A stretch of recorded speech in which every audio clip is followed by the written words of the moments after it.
Boa tarde, senhoras, senhores. Eu sou o Tenente Coronel Leandro, atualmente sou assistente do Japa Fedade. Sou gaúcho de Porto Alegre, cheguei aqui em Recife em agosto do ano passado. Permanecerei por aqui, nordestinas, pelo menos até dezembro desse ano.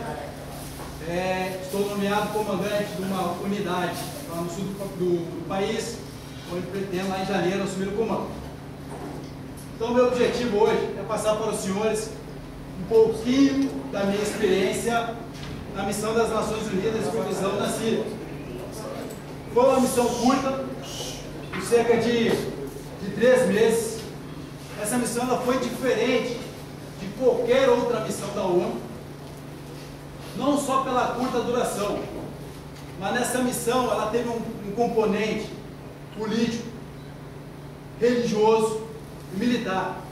Então esses 3 componentes eles fizeram com que a ONU instalasse esse mandato de supervisão lá na Síria. Além desses 3 componentes, foi uma imposição do governo local, Bashar al-Assad, de que a supervisão, a segurança dos supervisores, dos observadores, ela fosse feita por ele. Ele não aceitou, ele não queria uma terceira força. Então tínhamos lá o lado do governo, a situação atual, nós tínhamos uma oposição e nesse meio os observadores. Mas a imposição do governo era que a segurança dos observadores fosse feita por ele. Não aceitaria uma terceira força. Então, ou seja, a missão ela começou, na minha opinião, um pouco errada. Porque nós tínhamos que observar o governo e ele que nos proporcionava a segurança. Diferente lá do Haiti, do Congo e outras missões aí da ONU. Então fomos cerca de 300 observadores militares de 30 países diferentes. Do Brasil nós éramos em 11, então foram 6 do Exército, 3 da Marinha e 3 da Força Aérea. Pois bem, então para mim cumprir o objetivo eu vou seguir esse roteiro, vou apresentar aqui um vídeo, vou mostrar mais ou menos o barril de pólvora que é a Síria. Rapidamente um histórico.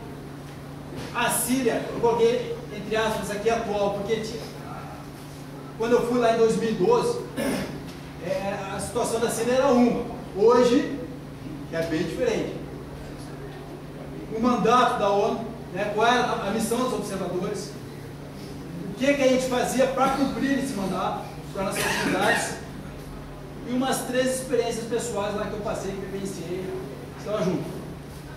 No final, uma conclusão. Antes de dar prosseguimento aqui, então essa missão, para mim, ela foi também bem especial, porque quando houve o convite do Gabinete do Comando do Exército, ela começou em maio a missão. Final de abril, então houve o convite do subtenente: o senhor aceitaria participar da missão de paz da ONU na Síria? A missão começando no mês que vem, daqui a 2 semanas já está começando. Minha esposa estava grávida de 8 meses de gêmeos. Daí eu falei, preciso de um tempo para consultar minha esposa. Aí, liguei para ela, não pode ir, tranquilo, a gente ficou seguro aqui. Então, embarquei no dia 8, comecei meu deslocamento, fui até Brasília. Dia 9, embarquei em Brasília, conexão em Londres. Liguei para casa, estou aqui em Londres e tal, já estou conexando, deslocando para Damasco, falando com meu pai assim, tua esposa já está no hospital e tu já é pai, então de 2 jeitos. Então, eu acabei conhecendo meus filhos 45 dias depois. O primeiro livro lá da missão na Síria, então depois de 45 dias de missão, aí que eu voltei para o Brasil, para Porto Alegre, fiquei uns 15 dias, depois retornei para a missão. Vamos pegar uns 3 meses aqui. Próximo. Bom, então eu vou passar agora um vídeo, é um vídeo amador, foi retransmitido lá pela BBC, de um atentado à bomba. Foi no 3º dia de missão, eu não estava nesse atentado. Tinha um brasileiro da Marinha, ele estava dirigindo um dos carros. A partir desse incidente, vários procedimentos foram modificados para os observadores. Então vamos verificar o vídeo primeiro.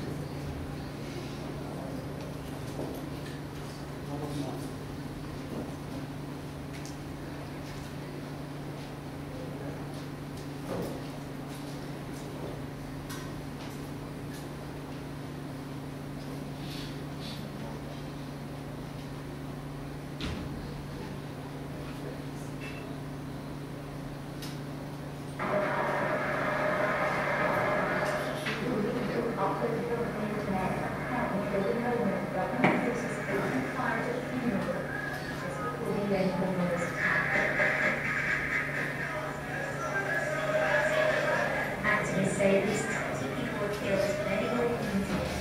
Emergency treatment is given for those building nearby. Shoes are fleeing, water still strewn over the ground as the explosion goes on. None of the UN staff were injured. They had to stay the night with rebels in the O area. motorista tentou dar ré, bateu na viatura de trás. Sempre dois carros. Comandante da patrulha se ausentou do local. Conclusão: aquela viatura da frente foi sequestrada. Jogaram uma granada embaixo da viatura. A blindagem de todas as viaturas da ONU nessa missão era o nível 6, é o último nível de blindagem, tanto que é proibida essa blindagem no Brasil, se chama de blindagem trojana. Tinha um brasileiro nessa primeira viatura, da Marinha. O comandante, que é de outro país lá, abandonou a posição. Era uma área controlada pela oposição. Foi feito um contato, né, de que os observadores iam se deslocar para essa localidade. Porém, a oposição era fragmentada. Cada uma daquelas cidades lá tinha uma oposição diferente. E esse contato que a ONU fez, ela fez com o Conselho Nacional da Síria, que ela estava na Turquia, que era o comando da oposição, estava fora do país, estava na Turquia. Foi feito contato lá. Só que não adiantava esse contato lá, porque às vezes não chegava no fim da linha a mensagem que os observadores estavam indo para lá. Então os observadores foram para lá, aquela tumulto, a população cercou, colocaram uma moto na frente, jogaram carro-bomba, uma granada embaixo da viatura, várias pessoas em moto foram atingidas. Essa primeira viatura, o pessoal tentou abrir, não conseguiram, não foi possível, nível 6, atiraram com 762, não conseguiram abrir a viatura, amarraram com uma corrente, o outro carro, arrastaram, colocou os vilarejos lá. Esse brasileiro, depois de contato com ele, tinha um brasileiro e um marroquino nessa primeira viatura. Esse marroquino falava árabe. E a discussão, quando estava no início da missão, a discussão foi: vamos matar, e onde é que vamos colocar o corpo? Vamos colocar do lado do governo? Essa era a discussão, a noite inteira. Mas no dia seguinte, aí, houve intervenção da ONU, Conselho Nacional lá da Síria, foi uma patrulha lá e resolveram liberar no dia seguinte da manhã. Então foi assim que começou a missão, né? Todo mundo tenso, já se espalhou esse incidente. Próximo. Então, veja um barril de pólvora que é a Síria. Então aqui, a leste, o Iraque. Aqui, norte, Turquia. Aqui a oeste, o Mar Mediterrâneo. Líbano. Aqui as colinas de Golã, né, contestada aqui por Israel, Líbano e a própria Síria. Jordânia e aqui próprio Israel. Aqui, por isso que eu falei aquele componente militar dessa missão, aqui Tartus, conheci essa localidade, Tartus. Ela tem uma base russa aqui, uma base naval, muito importante para a Rússia. Por quê? Porque é a única saída, o único ponto de apoio no mar Mediterrâneo para a Rússia. Por isso esse interesse, fora o lado comercial também com a Síria e Rússia, esse interesse aí da Rússia aqui na Síria. Lembrando que a Rússia tem poder de veto no Conselho de Segurança. Então, uma população de cerca de 20 milhões de habitantes, um décimo da população brasileira, 185 mil quilômetros quadrados, no estado do Ceará, e a língua oficial é o árabe. Tinha até brasileiros, cerca de 1.000 brasileiros que viviam lá na Síria, principalmente aqui em Alepo, que era uma cidade universitária, hoje está totalmente destruída, e aqui em Damasco, na capital. Próximo. Lembrando que em Alepo, que aqui no norte, já está totalmente dominado hoje pelo Estado Islâmico. Faz parte do território que eles querem criar o califado, né? Mas que no norte da Síria vai até, eu vou abordar isso depois, vai ter aqui o norte do Iraque. Então, a religião são muçulmanos sunitas, em sua grande maioria. Aí já dá para a gente ter uma noção,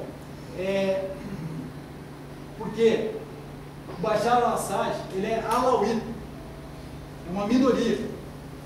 Essa alauíta eles são considerados xiitas moderados, então é uma minoria.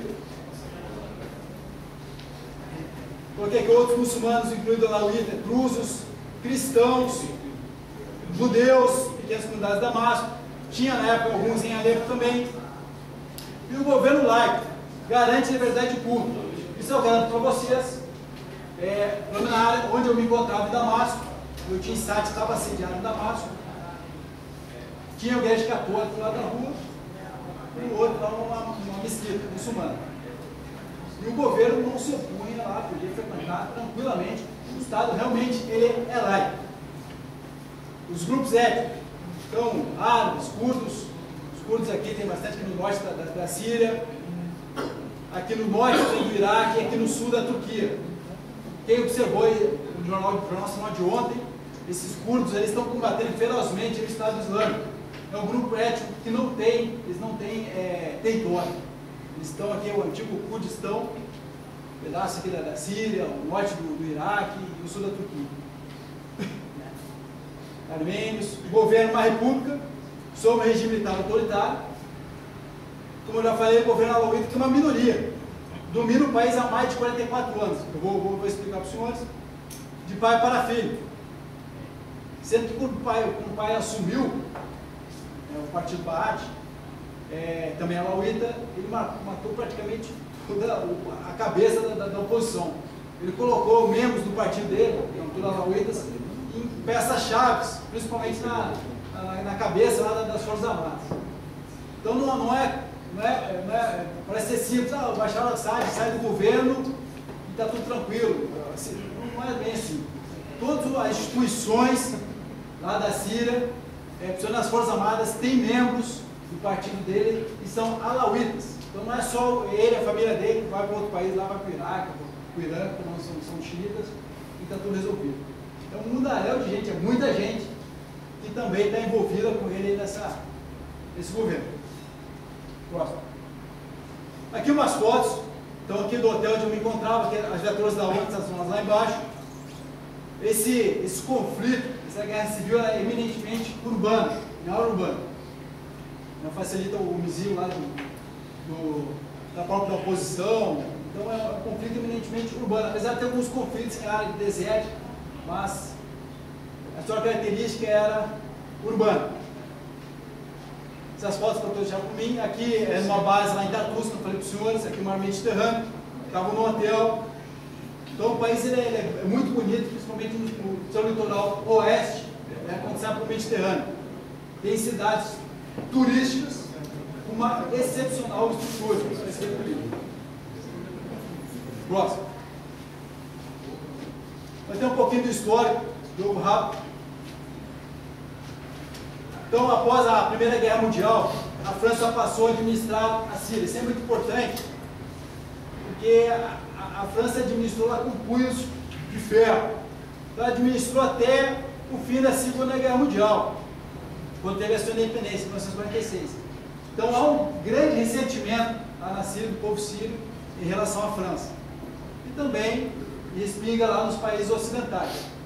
Então, sofre um monte de golpes militares, um general assumindo, derruba, assume o xiita, depois vem o sunita, até que, em 1970, o presidente Hafez al-Assad, que é o pai do presidente Bashar al-Assad, mesmo do Partido Socialista Baath, tomou o poder em golpe de Estado.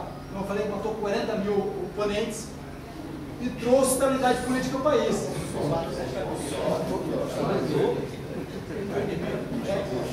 Eles falam.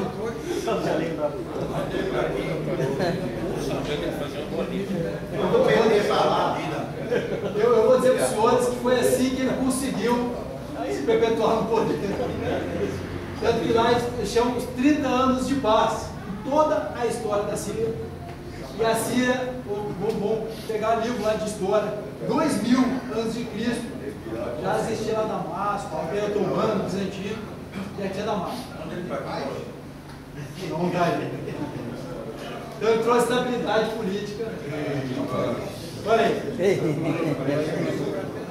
Então em julho de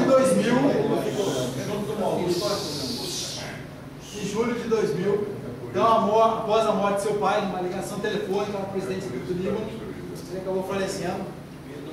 Então o seu filho, Bashar al-Assad, foi aprovado como presidente por referência popular. Só que não foi tão simples. Ele era, a Constituição da Síria previa que tinha que ter uma idade mínima de 35 anos, ele tinha 34, então alguns diziam que ele não poderia assumir, então o parlamento lá sírio botou em votação, acabaram, modificou lá a lei lá, e ele acabou assumindo. Uma pedalada constitucional. Pedalada. Lá na Síria, apesar do parlamento, ele definido ao presidente, por que pareça, ele deve ser aprovado por referendo popular, de 7 em 7 anos. Tem que ter 18 anos. E votam, todo mundo acima de 18 anos vota, inclusive mulheres. Vota. Então, em 2007, vejam bem, 7 anos depois, ele é reeleito. Referendo popular. Aqui, logo na sequência, em 2010, em julho de 2010, ele vem visitar o Brasil. Recebe a maior comenda aqui. Isso aqui é Cruzeiro do Sul. Cruzeiro do Sul. A mesma que Fidel recebe. A mesma que levar Isso. A maior comenda que o estrangeiro aparece aqui no Brasil. Aqui, a esposa do Bashar al-Assad foi considerada a primeira dama mais elegante do mundo. As mulheres sírias são muito bonitas, são lindas. E ele, relativamente, ele abriu o país. O pai dele começou um pouco da abertura. Isso eu vivenciei no local. Frequentei shoppings, tomei minha cerveja, minha batata frita. Normal. No início da missão está tranquilo. Aluguei uma casa lá, fui imobiliário, procurei várias casas lá. Várias imobiliárias para alugar. Porque supermercado, tipo Carrefour, o Besta, normal. Lojas da Reebok, Fila, Nike, rede de fast food, normal. Boate, quem quisesse. Bom, sendo que logo na sequência, em 2010, se dá esse movimento conhecido como Primavera Árabe. Vamos ver qual que é esse movimento aí. Então a Primavera Árabe, ela começa em 2010 lá na Tunísia. Então aquelas satisfações lá com os governos ditatoriais, árabes. Então o estudante lá colocou fogo para o próprio corpo, acabou aparecendo. Isso aí se espalhou pelas redes sociais. 10 dias depois, o presidente da Tunísia aqui já tinha abandonado lá o seu poder e foi para a Arábia Saudita. E começou a espalhar esse movimento pelas redes sociais, Facebook, Twitter e outras, começou a espalhar. Apesar de se chamar Primavera Árabe, também teve movimentos aqui no Mali e também aqui no Irã, que não são árabes, mas a grande maioria dos países aqui no norte da África e no Oriente Médio são de origem árabe. Então ali o Mubarak, o Gaddafi, tudo seria o Gaddafi lá foi. Então vários movimentos, incluindo a Síria. Também tem vários movimentos. Então em março de 2011, também foi reflexo lá da Primavera Árabe, uma manifestação, uma repressão violenta do governo em Dar, lá no centro lá do país, e também houve a repressão violenta que acabou se espalhando aí por outras localidades, outros territórios da Síria.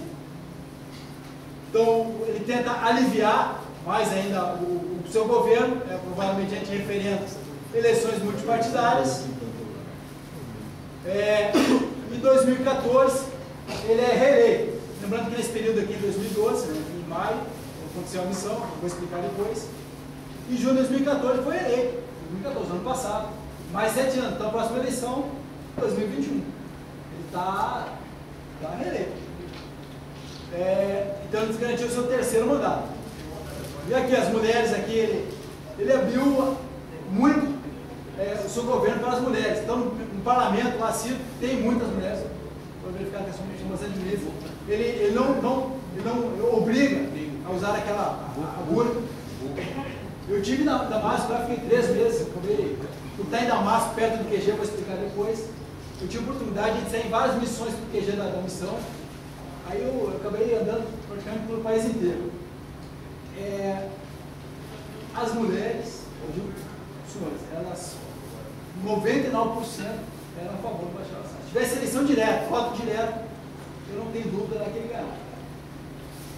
Principalmente na capital. Ele é muito errado. Então até a gente conversava com as mulheres na rua, falava, pô, se eles saírem, se o governo lá do Bashar lá cair, a preocupação delas foi voltar a usar burca, eles usam lá, mini-saia, salto alto, colhão digital, várias mulheres dirigindo carro, várias. E hoje isso aí para o Estado Islâmico, um sunita mais radical, isso aí é praticamente impossível acontecer isso. Próximo. Bom, a Síria atual, o que eu vi lá é mais ou menos do que vivenciamos, o que eu posso vivenciar hoje, assim, pela busca pela internet, nos noticiários. Vou bater um pouquinho do Estado Islâmico. Próximo. Bom, então as forças do governo, obviamente bem armados, né, um exército regular, utilizava armamento de origem russa, né, forte relação econômica com a Rússia, emprego da tropa baseada em blindados, doutrina russa, grande presença desses checkpoints, né, tinha checkpoints lá, vários checkpoints espalhados pelo país, tinha checkpoints do governo e checkpoints da oposição. Força Aérea com MiG, Sukhoi. Esse arsenal de guerras químicas, de armas químicas, existia na época, foi noticiado que foram recolhidos, né, no Conselho de Segurança. Não sei. E o partido local, atual, eles controlavam uma milícia armada, a Shabir, que era para agir em coordenação com o exército. Eles atuam aqui totalmente descaracterizados. Eles são pró-governo, mas eles ali passam o serão. Eles não têm aliviado. Assim como tem o Estado Islâmico também que não alivia, a Shabir entrou e eles arregaçam. Então essa era a grande preocupação, uma das grandes preocupações do governo, é tentar segurar essa Shabir. Então os blindados, checkpoints, era muito normal. Sendo que eu vou explicar depois também no mandato da ONU, estipulava que a utilização de blindados não podia estar dentro dos centros urbanos, não podia ter blindados, o governo, mas isso aí não cumpriram essa determinação. Próximo. Bom, e a oposição? Então, como eu falei, o Conselho Nacional Sírio era a principal força de oposição, reconhecida como governo alternativo do Ocidente, mas estava na Turquia, ele não estava dentro do país. E essa oposição era altamente fragmentada. Cada uma das cidades, localidades que a gente ia, era uma oposição diferente, era um coronel desertor lá que coordenava aquela oposição. Esse aqui era o braço político, o braço armado, o Free Syrian Army. Aqui a bandeira do Free Syrian Army são três estrelinhas. Na bandeira da Síria são 2. Aqui eles colocaram mais uma estrelinha. Era desconectada do Conselho Nacional. Não era coesa, não podia ter uma grande capacidade de coordenação com confecções. Podia conter posições divergentes, cada uma dessas localidades de uma mais radical que o outro. Vou contar depois do sequestro, graças a Deus, essas localidades onde foi aquele sequestro lá, funcionando mais ou menos tranquilo, demos sorte. Era composto basicamente de militares desertores. Então, fardamento não tinham, civis, jovens, e usavam o AK-47. Era muito magnífico. Próximo. E o que tem hoje? Hoje, com o senhor já sabe, tinha esse grupo islâmico, o Estado Islâmico que foi criado ele se originou em 2004 no Iraque, e aqui essa Al-Nusra, que também é um braço da Al-Qaeda, só que se originou na própria Síria. Então essa é a oposição lá. Então o Estado Islâmico, quem já observou aí, o norte lá, Alepo, já está praticamente todo dominado pelo Estado Islâmico. Toda a oposição, né, que tinha lá, ou se uniram a eles, ou eles acabaram eliminando, principalmente os xiitas. Os xiitas lá eles não querem seguir. Então, países como Catar, Turquia, Arábia Saudita financiaram grupos sunitas ultraconservadores na Síria. Eles acreditavam que o presidente sírio cairia rapidamente, mas só enfraqueceram. Como eu falei, não é tão simples ele pegar a família dele e sair, como eu falei para os senhores. O governo está tomado lá por membros do partido dele. Então, com a ascensão controlada do Estado Islâmico, os grupos extremistas foram destruídos por ele, decidiram que era melhor se juntar ao time vencedor. Então, se uniram lá ao Estado Islâmico. É o que tem lá hoje, nesses dois grupos aqui.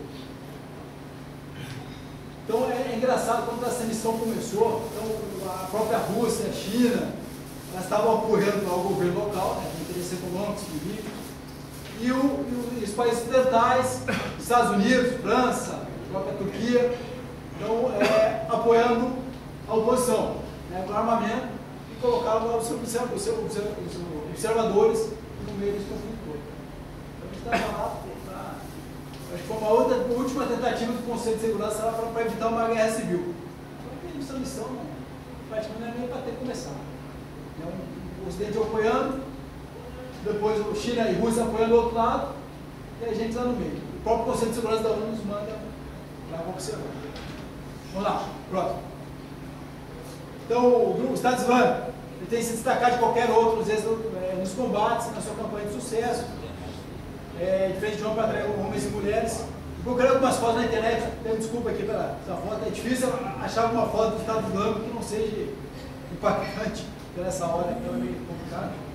Mas realmente eles são muito radicais, eles são muito violentos. Agora é financiado por quem? O Estado Islâmico, atualmente, ele tem ali uma... Ele tem gente espalhada, eu vou explicar depois, ele tem gente espalhada no mundo inteiro. Eles são sunitas ultraconservadores.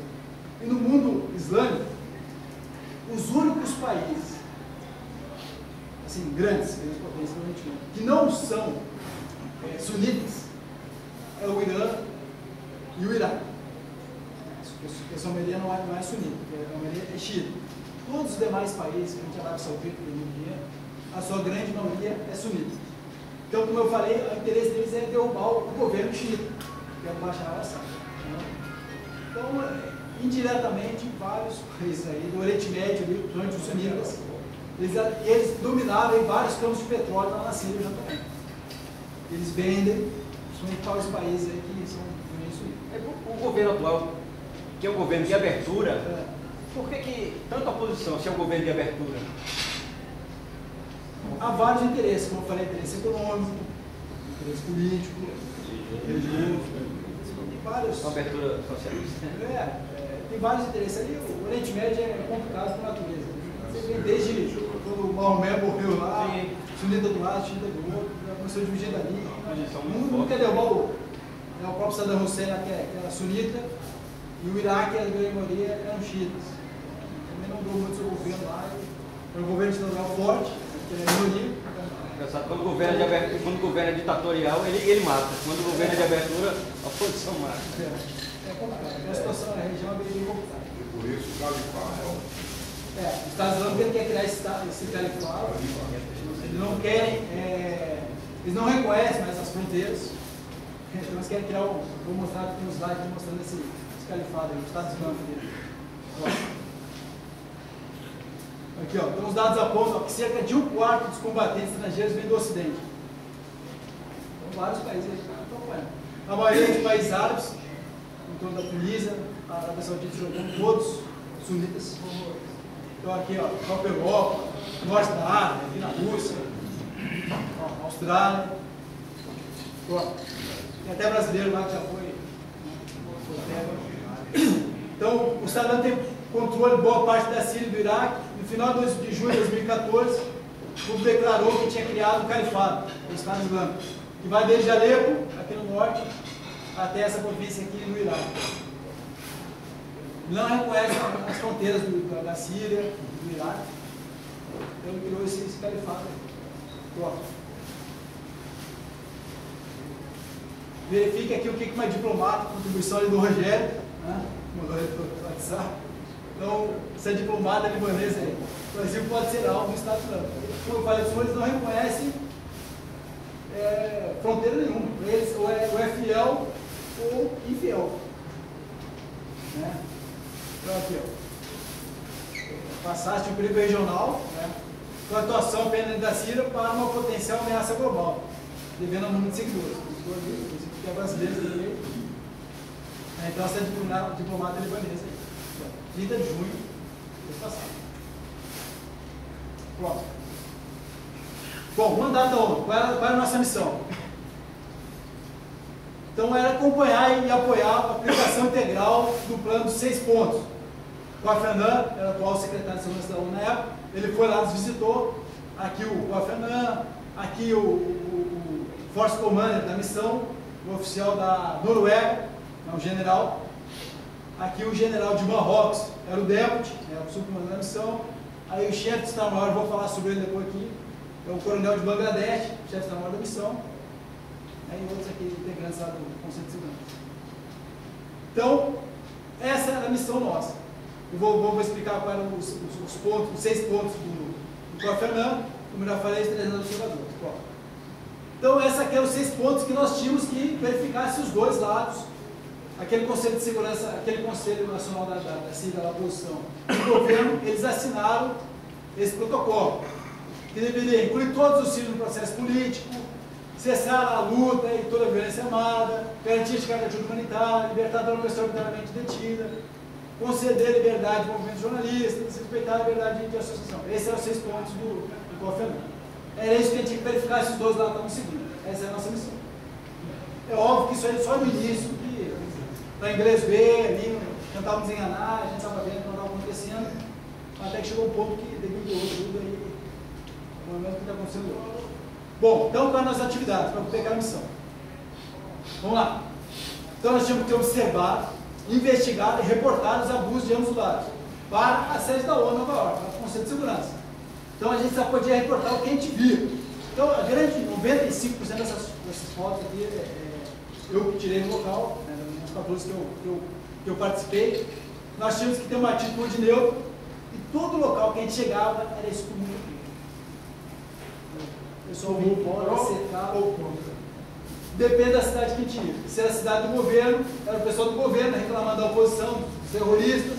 E se a gente fosse para um lado, uma cidade que era controlada pela oposição, reclamavam lá dos excessos cometidos pelo governo. Não era assim isso aqui. Todo mundo falava ao mesmo tempo, não dá. Alguns pecados. Próximo. Então, o país foi dividido, aqui os 11 brasileiros, foi dividido lá em 1, 2, 3, 4, 5, 6, 7. Em 7 team sites. Foi dividido em 7 partes. Eu permaneci aqui em Damasco. Meu team site era o único brasileiro. Meu team site tinha chineses, russos, muitos países da África. Os chineses e os russos colocavam tudo no meu team site lá. Por quê? Porque a oposição sabia que a China e a Rússia apoiavam o governo. Então, se esses chineses russos saíssem aqui em vários outros territórios que podiam dar de cara com a oposição, eles não queriam saber, vão matar o russo e o chinês lá. Então, eles deixavam lá, foi a definição da cabeça da missão, deixar eles aqui em Damasco, na capital, onde era mais seguro para eles. Só que não saiu missão nenhuma. Então, ficavam lá em funções burocráticas. Aí tinha uns 6, 7 chineses na missão e uns 5, 6 russos.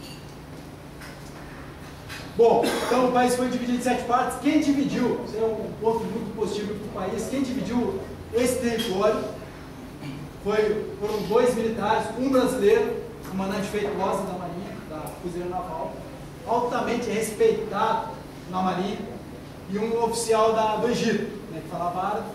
Então eles fizeram previamente, antes da missão começar, eles foram reconhecer o país todo e definiram onde é que seria cada um dos team sites, a sede, dividiram a missão.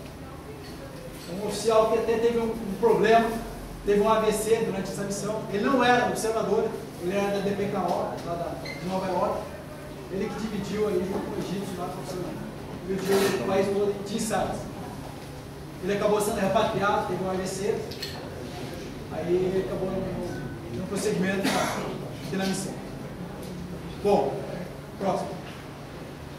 Pô, então isso aqui, como é que para você ter uma ideia, foi uma missão, como eu falei, foi uma missão nova, de curta duração. As instalações eram improvisadas. Normalmente esses team sites ficavam em hotéis, relativa segurança. O meu team site ficou no hotel dele.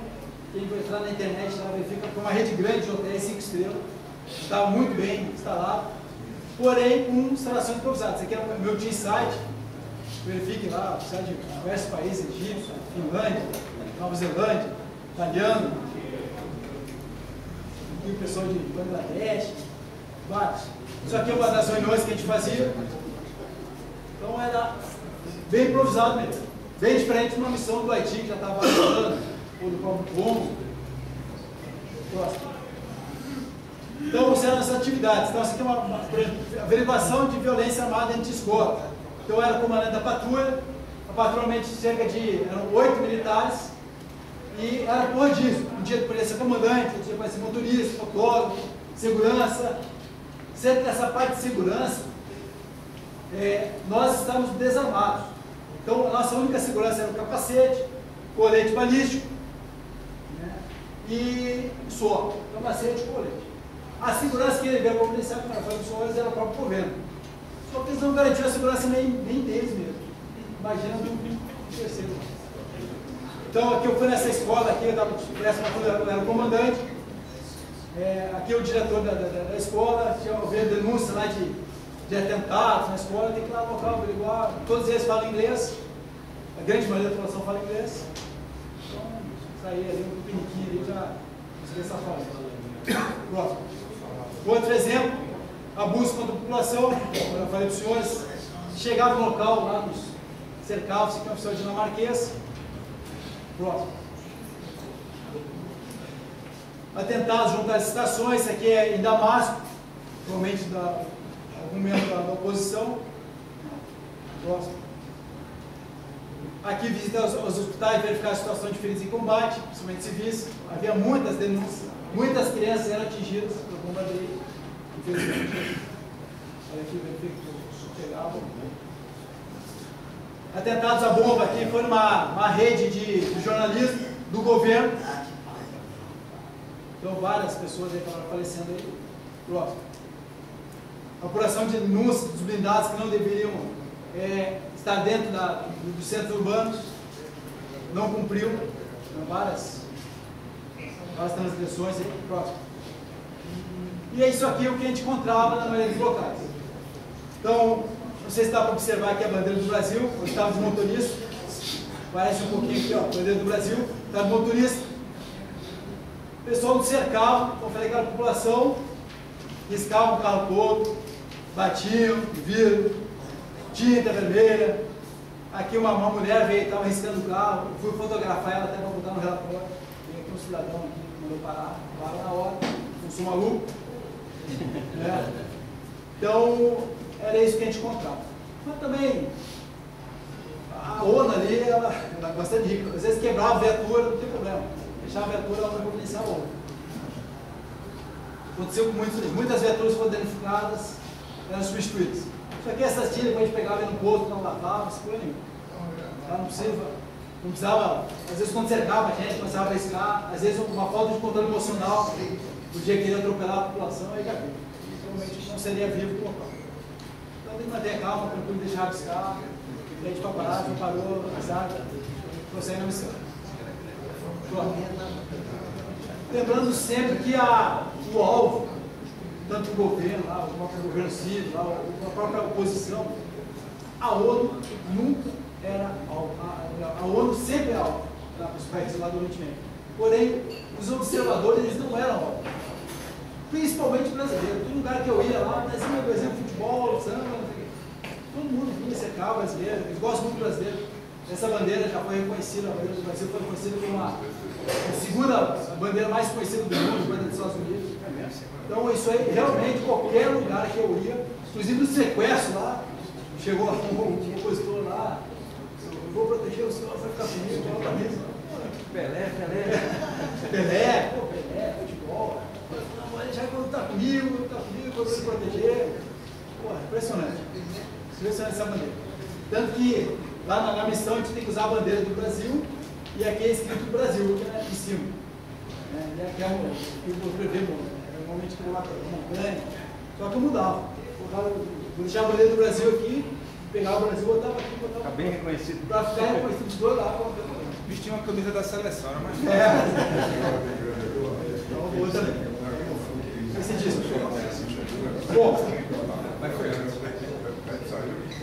vou bater aqui rapidamente, para não tomar muito tempo dos senhores. 3 experiências pessoais que eu tive. 2 experiências dentro do lado de controlado pelo governo, área controlada pelo governo, e uma controlada pela oposição, onde nós temos lá. Ou seja, para mim foi um sequestro. O mundo árabe lá não é bem isso, eles não podem considerar um sequestro. Então, para mim, foi um sequestro. Vamos lá, então próximo. Primeiro, então esse incidente é o Rafa aqui. Isso aqui é uma área controlada pelo governo, 12 de junho, tem quase um mês de missão. Aqui em Al-Rafa, aqui no norte. Como eu falei, meu team site aqui em Damasco, o QG da missão estava no Damasco. Então a missão era escoltar elementos civis, melhor, representantes civis de direitos humanos, até Al-Rafa, onde havia denúncia, aqui é a área controlada pelo governo, havia uma denúncia de abuso lá por parte do governo. Então essa é a nossa missão. Passando aqui para o Tartus. Escoltado pelo governo, a escolta era um sedã, não sei que carro era, uns carros sedã com atrás na frente, com aqueles elementos lá de inteligência, lá com os AK-47 lá de fora. Essa é a nossa segurança. Um carro sempre na frente e outro atrás. E aí as viaturas da ONU, cerca de 5 viaturas, deslocamos aqui de cerca de 250 km ao norte. Aqui tinha que chegar até lá. Aqui para você ter uma noção de território, mais ou menos aqui 300 km por 400. Então 250 km mais ou menos ao norte aqui por estrada, nós tínhamos que chegar até Al-Rafa. Pronto. Então aqui é uma região mais aproximada. Então aqui Damasco, vindo aqui do sul, uma ponte, aqui nós temos que refletir para leste para chegar até Al-Rafa. Al-Rafa vai para cá. Então uma ponte, de repente, demos de cara aqui com manifestação.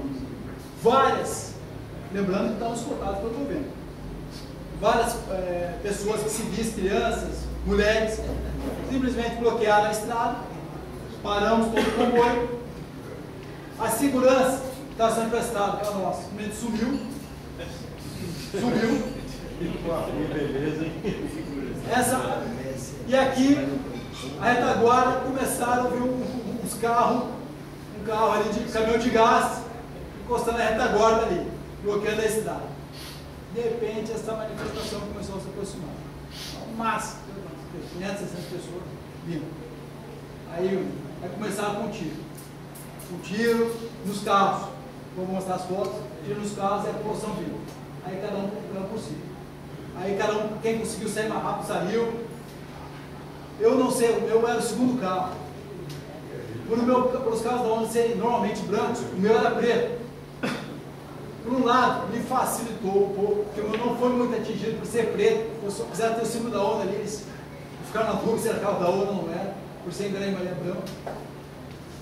Meu carro foi um pouco atingido. Mas eu também fui um dos últimos a conseguir sair desse comboio aqui. Então, quando eu vi o carro de gás, já estava, o carro era todo automático, pesados, estrada pequena, a gente não estava, na época não estava muito acostumado com carro automático, para dar ré, foi complicado. Para conseguir sair, o último carro conseguiu sair da área de matar, que foi meu, praticamente ali próximo. Eu tive que conseguir sair para fora da estrada, acabou, acho que quebrou ali, pelo menos não engatou mais a ré, não sei se foi na hora de dar uma manobra ali, eu saí da estrada. Aí quando eu voltei para a estrada ali, passando vários buracos, eu não sei se aconteceu, eu sei que o carro foi muito quebrado. Uma viatura saiu em perseguição, eles tentando quebrar, jogando no motor, passando vidro, aqui já o vidro quebrado. Aí, essa aqui é a ponte que eu falei para os senhores ali. Então, tinha um finlandês do meu lado, tem que ser mais agressivo, tem que ser mais agressivo, caralho. Ele queria que eu fosse, passar por cima da população. Aí eu, calma. Aí passou aqui, esse aqui eu estava dirigindo esse carro, estava de motorista nessa patrulha. Aí eu passou essa ponte aqui, eu empurrei para a metrô trojando, mais de 2 toneladas, empurrei essa metrô para fora. Aí saí na contramão, aí peguei BR, botei ele para o sul, em direção ao Tartus, não deixa eu pular. Então verifique a situação dos carros, lá, todos por tiros. Esse aqui é o meu carro preto, uns por tiro, outros, esse aqui era uma barra de ferro, eu vi quando o elemento de barra de ferro, jogou, ela foi na direção ao vidro que eu pegando aqui embaixo. Não sei se não furaria se pegasse mais no meio do vidro. Então aqui é tiro, né? 47, 762. Realmente ela segurava a velocidade.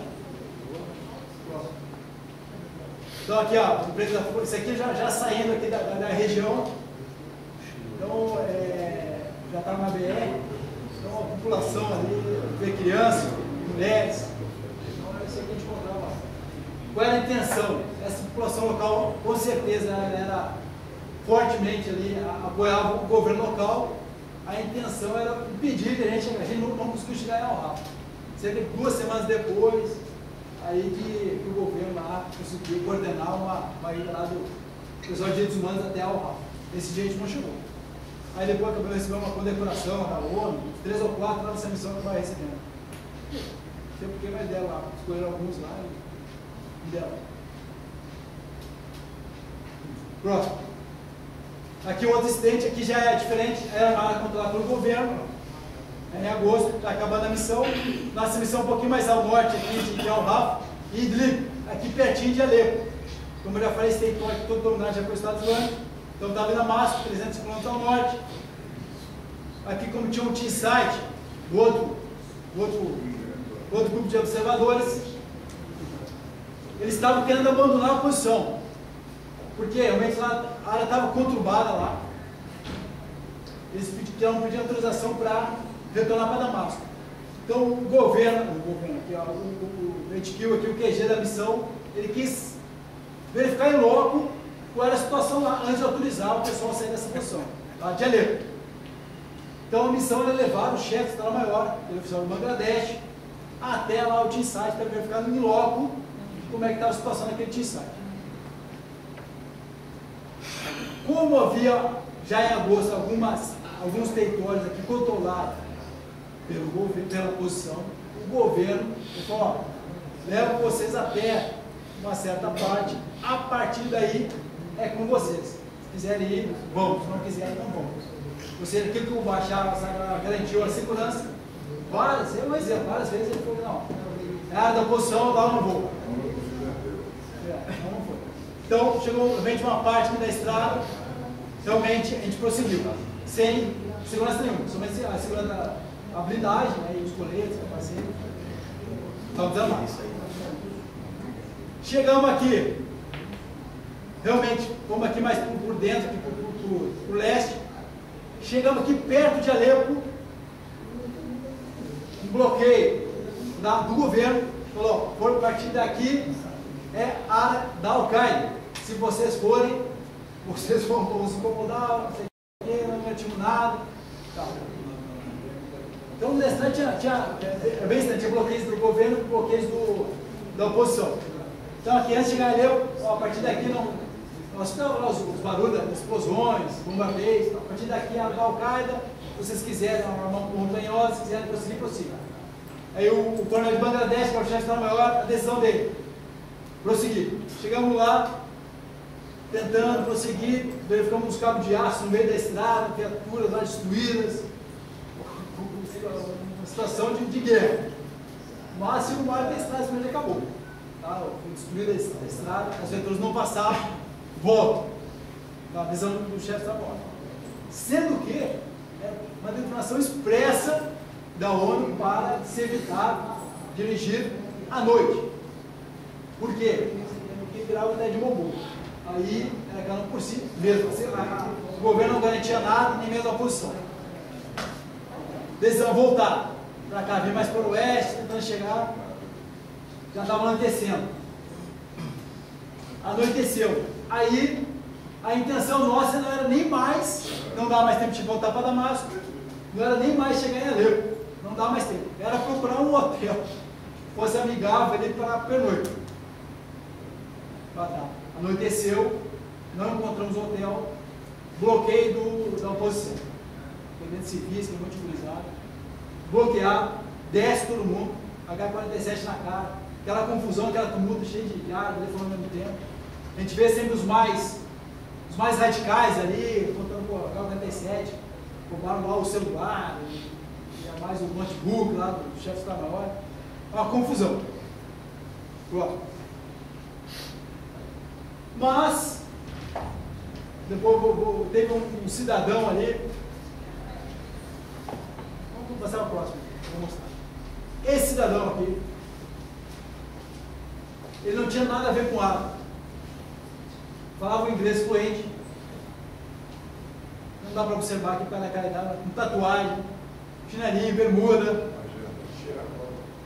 Esse aqui apareceu do nada, aquela confusão. Ele coordenou tudo, para tudo. Ele começou a coordenar, dar as ordens ali. A partir dali deu uma acalmada nos anos. Agora quem é esse daí? Não sei. Provavelmente força especial de algum país, quando estava na oposição de algum país ocidental, americano, inglês, provavelmente um turco. Mas ele ali apareceu na noite ali, ele que deu uma aliviada. Tem os observadores aqui, os coletes, que até aquele momento ali, eu não sabia se é vivo. Então volta naquele zero. Então o que eles queriam? Eles queriam depois que, quando nos capturaram ali, eles levaram até no hospital, hospitais locais tinham sido bombardeados pelo governo, realmente tinham sido bombardeados, mas estavam havendo excessos, quebras lá do mandato, mas por outro lado também tiramos essa foto aqui, a própria oposição, os caras da transgressão grave, pegaram uma caminhonete lá, botaram o símbolo da ONU, aí descaracterizando, isso é uma violação grave para querer se passar por observadores. Então também o governo estava realmente violando o tratado, mas inadmissível. Foi reportado também. Crianças, hospitais, várias crianças, muitas crianças mesmo. Então isso aqui, então depois levaram nos hospitais, nos prometeram que ia nos libertar, aí colocaram na estrada, falaram que ia nos levar, nos escoltar até um hotel próximo e tal, isso era 1h da manhã. Aí fomos escoltados, de repente outro bloqueio da oposição, desce de novo, pega o nosso carro, embarca nós numa van, aí que eu fiquei com medo, porque não falaram nada, silêncio total. Só embarcamos numa van e andamos. De noite, madrugada, no deserto, quase 1 hora de temperatura. Aí nós levaram lá até lá a liderança daquela oposição lá, que era um coronel desertor. Mas quando estava na van, todas as minhas coisas estavam nos carros da ONU, dólar, tudo que eu tinha estava naquele carro, porque nós ia para Alepo, ia passar uma semana lá, eu fiz o check-out lá em Damasco, eu fiz o check-in lá no hotel lá em Alepo. Essa é a minha intenção. Foi uma porra muito pouco. Então quando eu vi o carro da ONU partido, assim, eu pro outro lado. Mas, fomos muito bem tratados. Né? Então aqui o oficial lá de Mauritânia, trabalhou aqui no Brasil, esse aqui é o chefe de Estado-Maior do Bangladesh, o coronel aqui do Egito, esse aqui é o italiano, esse aqui é do Benin, se não me engano, o africano. E aqui é da oposição lá.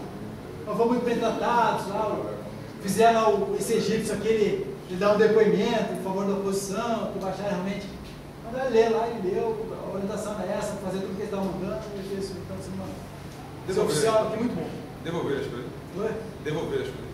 No dia de manhã, foi uma surpresa, estavam lá os 2 carros estacionados, não mexeram em nada da minha parte, o chefe estava na hora, ainda bem que foi dele, levaram lá o notebook, que era da ONU, e o celular dele, só, mais nada, não mexeram em mais nada.